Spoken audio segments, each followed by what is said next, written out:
નમસ્કાર, આપ જોઈ રહ્યા છો નેશન પ્લસ ન્યૂઝ. હું છું આપની સાથે હેતલ ભગત. દાહોદ જિલ્લા સ્થાયી પરીક્ષા સમિતિના અધ્યક્ષ અને જિલ્લા કલેક્ટર યોગેશ નિરગુડેની અધ્યક્ષતા હેઠળ જિલ્લા સ્થાયી પરીક્ષા સમિતિની બેઠક યોજાઈ હતી.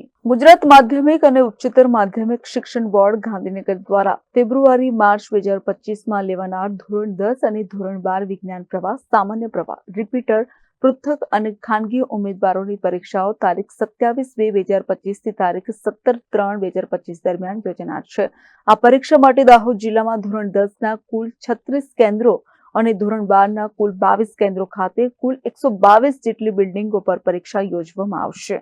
આ પરીક્ષાનું આયોજન વ્યવસ્થિત રીતે થઈ રહે તેમજ પરીક્ષાર્થીઓ કોઈ પણ પ્રકારની સમસ્યા ઉદ્ભવે નહીં એ માટેના આગોતરા આયોજન માટે જિલ્લા સ્થાયી પરીક્ષા સમિતિના અધ્યક્ષ અને જિલ્લા કલેક્ટર યોગેશ નિરગુડેની અધ્યક્ષતા હેઠળ એસએસસી અને એચએસસી પરીક્ષાની તૈયારીના ભાગરૂપે જિલ્લા સ્થાયી પરીક્ષા સમિતિની બેઠક યોજવામાં આવી હતી.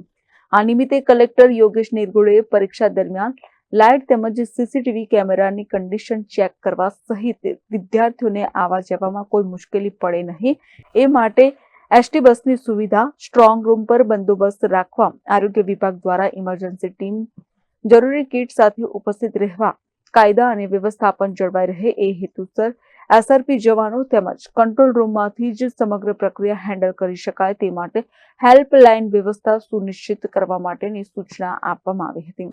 આ નિમિત્તે નિવાસી કલેક્ટર જે.એમ. રાવલ, નાયબ પોલીસ અધિક્ષક રાઠોડ, જિલ્લા શિક્ષણ અધિકારી એસ.એલ. દામા સહિત સંબંધિત અન્ય તમામ અધિકારીઓ ઉપસ્થિત રહ્યા હતા. Shailesh Kumar Rathod, nation plus news, Dahod.